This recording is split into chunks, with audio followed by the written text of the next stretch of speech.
नमस्कार दोस्तों, मैं आपका समीर सर अपने YouTube चैनल पे आप सबका एक बार फिर से स्वागत करता हूं। जैसा कि आप जानते हैं कि हमारा पॉलिटी का सेक्शन चल रहा है और हमने अब तक राज्यपाल तक पढ़ा है। यकीन मानिए कि 3 से 4 लेक्चर में आपका पूरी पॉलिटी समाप्त हो जाएगी। तो घबराइए मत, लगभग समाप्त कर चुके हैं, थोड़ा बहुत बचा है उसको बहुत जल्दी समाप्त कर देंगे।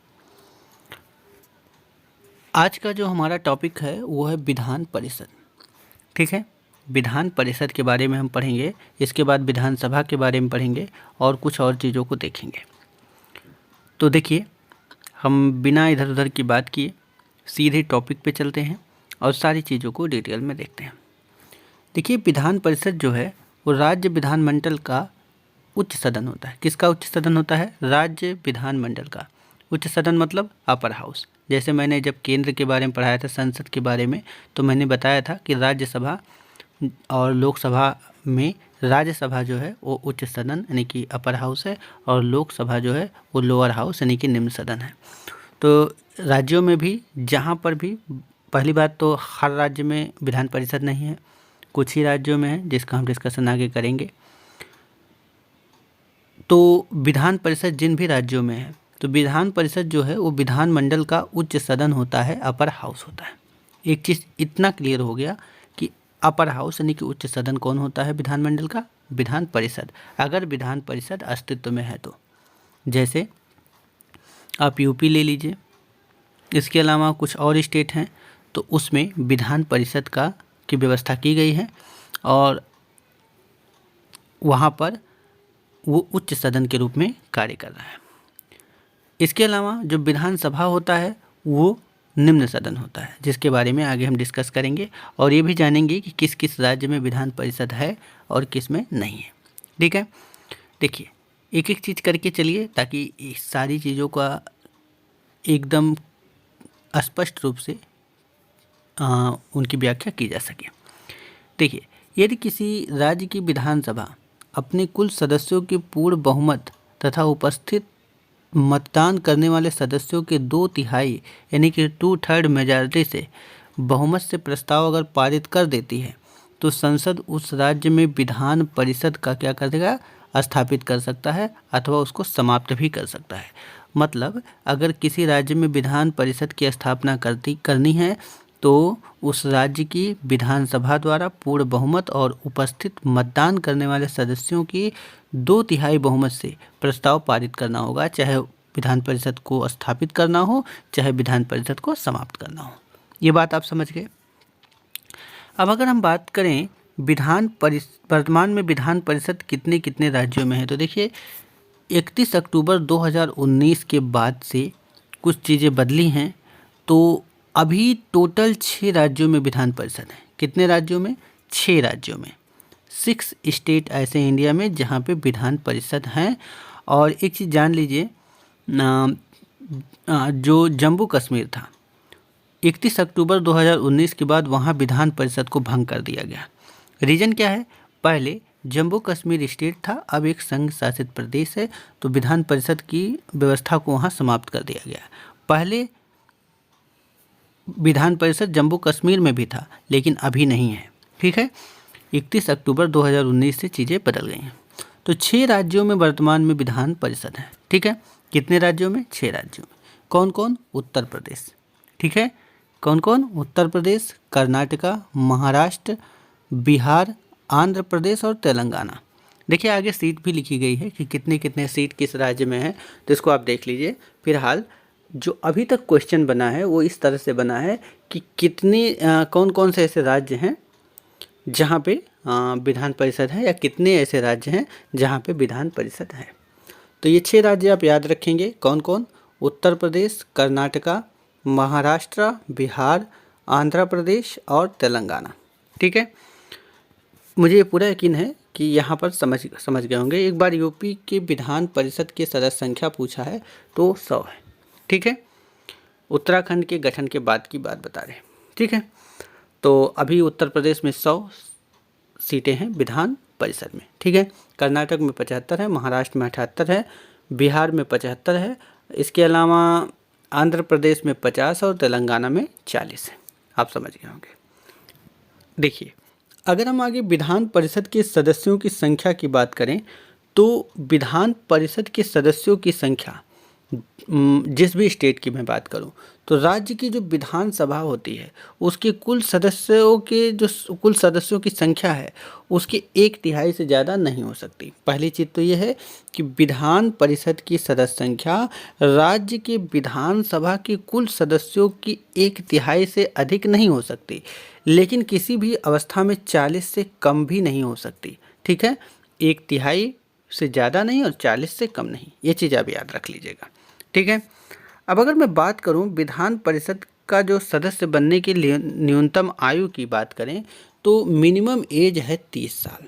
विधान परिषद का सदस्य बनने के लिए न्यूनतम आयु सीमा क्या है? 30 साल है। देखिए, विधान परिषद के प्रत्येक सदन का सदस्य जो होते हैं उनका कार्यकाल जो होता है 6 वर्ष का होता है। विधान परिषद के प्रत्येक सदस्य का कार्यकाल 6 वर्ष होता है, किंतु प्रति दूसरे वर्ष 1/3 सदस्य अवकाश ग्रहण करते हैं व उनके स्थान पर नवीन सदस्य निर्वाचित होते हैं। कैवें वर्ष? प्रति दूसरे वर्ष। ठीक है, मैक्सिमम 6 साल तक और प्रति दूसरे वर्ष 1/3 सदस्य क्या होते हैं? वो अवकाश ग्रहण कर लेते हैं और उनकी जगह पे नए सदस्य आ जाते हैं। ठीक है, अब अगला चीज़ हम देखें तो यदि कोई व्यक्ति किसी सदस्य की पद रिक्ति की जगह पर आता है, देखिए, यदि कोई व्यक्ति किसी सदस्य के पद रिक्ति की जगह पर आता है तो वह शेष अवधि तक ही सदस्य रहता है, 6 वर्ष के लिए नहीं रहता है। ठीक है, ये चीज़ आप समझ गए होंगे। आगे अगर मैं बात करूं विधान परिषद के सदस्यों का निर्वाचन आनुपातिक प्रतिनिधित्व के एकल संक्रमणीय मत पद्धति द्वारा होता है। ठीक है, कैसे होता है? आनुपातिक प्रतिनिधित्व के एकल संक्रमणीय मत पद्धति द्वारा विधान परिषद के सदस्यों का क्या होता है? निर्वाचन होता है। अब अगला चीज़ देखें, विधान परिषद के कुल सदस्यों के बारे में बात करें तो 1/3 सदस्य राज्य के स्थानीय स्वशासी संस्थाओं के एक निर्वाचक मंडल द्वारा निर्वाचित होते हैं। 1/3 सदस्य राज्य की विधानसभा के सदस्यों द्वारा निर्वाचित होते हैं। इसके अलावा अगर मैं बात करूं 1/12 सदस्य उन स्नातकों द्वारा निर्वाचित होते हैं जिन्होंने कम से कम 3 वर्ष पूर्ण स्नातक की उपाधि प्राप्त कर ली है। इसके अलावा 1/12 सदस्य उन अध्यापकों द्वारा निर्वाचित होते हैं जो कम से कम 3 वर्ष से माध्यमिक पाठशाला अथवा उनमें ऊंची कक्षाओं में शिक्षण कार्य कर रहे हों।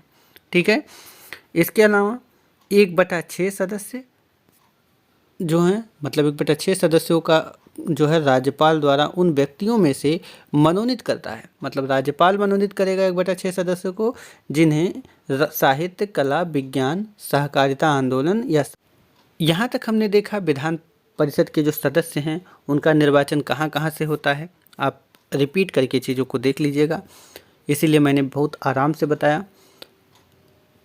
आगे हम देखें तो विधान परिषद के जो बैठक का कोरम यानी कि गण पूर्ति होता है वो कुल सदस्यों का 1/10 होता है। 1/10 आप याद रखेंगे। ठीक है, अगला चीज़ है विधान परिषद में। देखिए, विधान परिषद की बात करें तो अपने सदस्यों में से 2 को सभापति एवं उपसभापति चुनती है, मतलब एक व्यक्ति को सभापति चुनती है, एक को उपसभापति चुनती है। इन्हें विधानमंडल द्वारा तय किया गया वेतन दिया जाता है। सभापति उपसभापति को और उपसभापति सभापति को अपना त्यागपत्र दे सकते हैं। इसके अलावा इस विधान परिषद के सदस्यों के बहुमत से पारित प्रस्ताव द्वारा उन्हें पद से हटाया जा सकता है, किंतु यह प्रस्ताव लाने के पहले 14 दिन पहले सूचना देना आवश्यक होता है। तो पूरा मुझे यकीन है इस चीज़ को आप समझ गए होंगे कि विधान परिषद अपने सदस्यों में से 2 को सभापति और उपसभापति चुनता है, मतलब एक को सभापति एक को उपसभापति चुनेगा। उन्हें विधानमंडल द्वारा तय किया गया वेतन मिलता है। सभापति उपसभापति को और उपसभापति सभापति को अपना त्यागपत्र दे सकता है।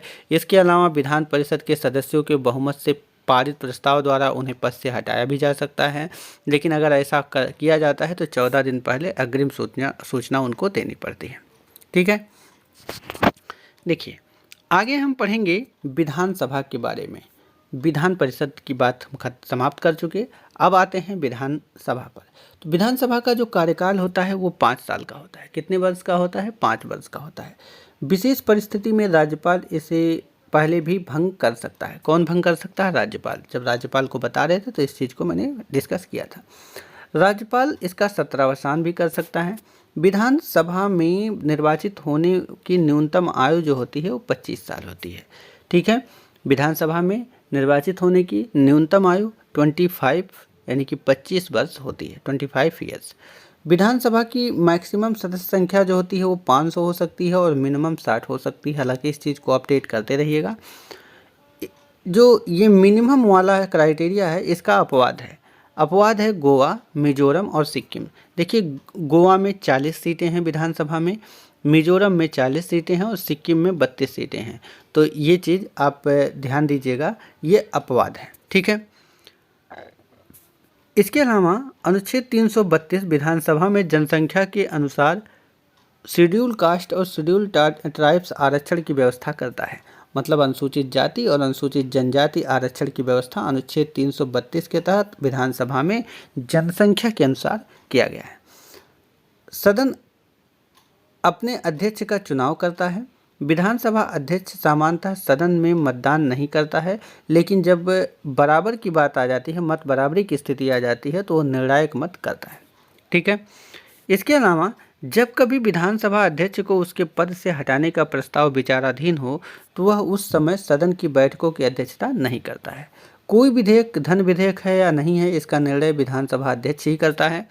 इसके अलावा सदन की बैठकों के लिए सदन के कुल सदस्यों के 1/10 सदस्यों की उपस्थिति जो गणपूर्ति होती है, कोरम होता है 1/10 होता है कुल सदस्यों का। यहाँ तक आप समझ गए होंगे आसानी से। बहुत तेज़ी से करा रहे हैं क्योंकि बहुत बार इसका अलग अलग टॉपिक में डिस्कशन किया जा चुका है। आगे अगर बात करें विधानसभा के अधिकार एवं कार्यों की, तो विधि निर्माण करना, इसे राज्य सूची में सम्मिलित विधि निर्माण का अधिकार है। मतलब विधानसभा को राज्य सूची से संबंधित जो विधि निर्माण होता है उसका अधिकार है। समवर्ती सूची पर भी राज्य विधानमंडल विधि यानी कि कानून बना सकती है, लेकिन विरोध की स्थिति में संसदीय, अगर मान लीजिए संसद से विरोध की स्थिति उत्पन्न हो जाती है तो संसदीय विधि जो होगा, कानून होगा, वो मान्य होगा। ठीक है, वित्तीय विषयों के संबंध में जो अधिकार उसके बारे में जान लेते हैं। तो राज्य विधानमंडल राज्य सरकार की वित्तीय अवस्था को पूर्णतः नियंत्रित करता है।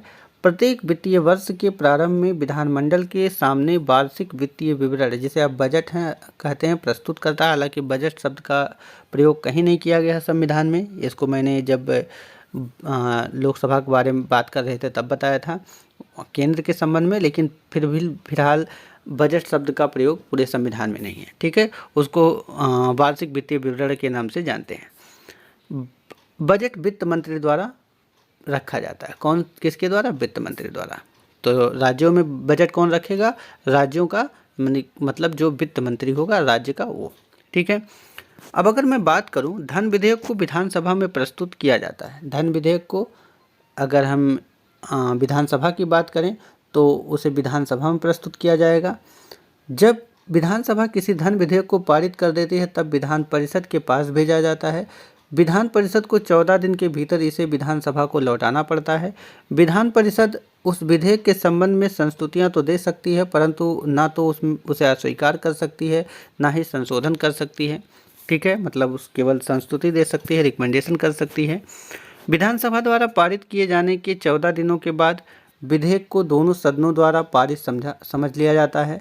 राज्यपाल के हस्ताक्षर के बाद यह कानून बन जाता है। ठीक है, अब कार्यपालिका पर नियंत्रण की बात करें तो मंत्रिपरिषद सामूहिक रूप से विधानसभा के प्रति उत्तरदायी होगा। मंत्रिपरिषद के विरुद्ध अविश्वास प्रस्ताव पारित होने पर मंत्रिपरिषद को त्यागपत्र देना पड़ता है।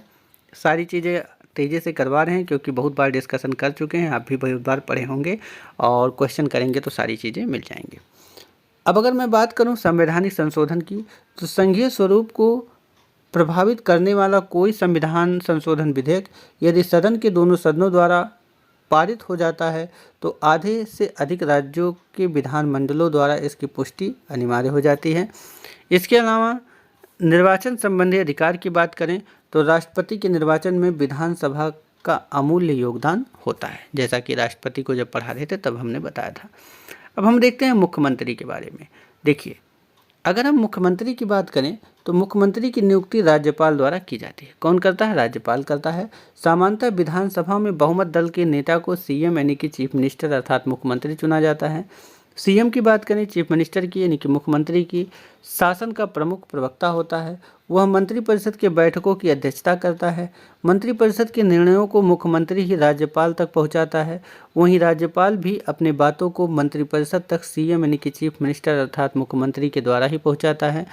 राज्यपाल के सारे अधिकारों का प्रयोग मुख्यमंत्री ही करता है, ठीक है, यानी कि चीफ मिनिस्टर ही करता है।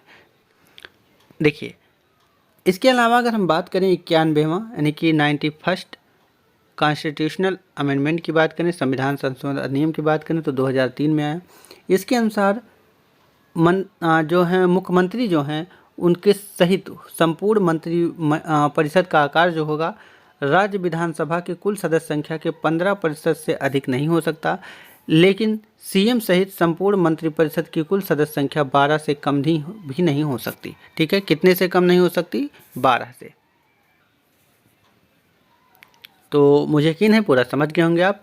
कहने का मतलब ये है कि मुख्यमंत्री सहित संपूर्ण मंत्रिपरिषद का आकार राज्य विधानसभा के कुल सदस्य संख्या के 15% से ज़्यादा नहीं हो सकती और 12 से कम नहीं हो सकती, ठीक है। ऐसा कहता है 91वां संविधान संशोधन अधिनियम 2003, ठीक है। यहाँ तक आप समझ गए होंगे।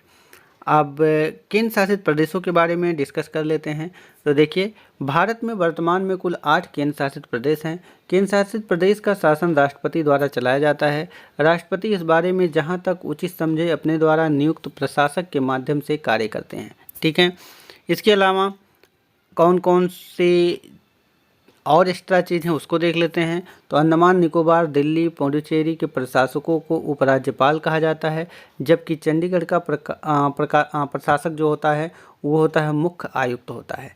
तो अंडमान निकोबार, दिल्ली, पुडुचेरी के प्रशासक क्या होते हैं? उपराज्यपाल, जबकि चंडीगढ़ का प्रशासक होता है मुख्य आयुक्त। दादर नागर हवेली का प्रशासक एवं दमन द्वीप का कार्य देखता है, लक्षद्वीप का अलग प्रशासक। हालांकि दादर नागर हवेली और दमन द्वीप को अब वर्तमान में एक कर दिया गया है, तो उसका प्रशासक भी एक होगा। इसके अलावा अगर हम कुछ चीज़ें और देखें कि कौन कौन से केंद्र शासित प्रदेश हैं, तो दिल्ली है, पौंडीचेरी है, जिसे आप पुडुचेरी कहते हैं, चंडीगढ़, दादर नागर हवेली, दमन द्वीप, अंडमान निकोबार, लक्षद्वीप, जम्मू कश्मीर और लद्दाख, ये हमारे जो हैं केंद्र शासित प्रदेश हैं। वर्तमान में लद्दाख हमारा सबसे बड़ा केंद्र शासित प्रदेश है, ठीक है। इसके अलावा अगर बात करें पौंडीचेरी की, तो 3 राज्यों में फैला हुआ है। कितने राज्यों में? 3 राज्यों में फैला हुआ है और 4 जिला इसके अंतर्गत आते हैं। आंध्र प्रदेश में यमन शहर है, यहाँ पे कोड किया गया है वाई से। माहे शहर जो है केरल में है, यम से यहाँ कोड किया गया है। इसके अलावा कराईकल शहर और पुडुचेरी जो है तमिलनाडु में है, और ये पहले पी और के से, यानी पी फॉर पुडुचेरी और के फॉर कराईकल से कोड किया गया है। तो ये छोटा सा मैप बनाने का प्रयास किया गया है, आप समझ जाएंगे, ठीक है। तो ये सारी चीज़ें हैं, यहाँ तक हमने देखा। फिलहाल आज जो है हम यहीं पर रोकेंगे।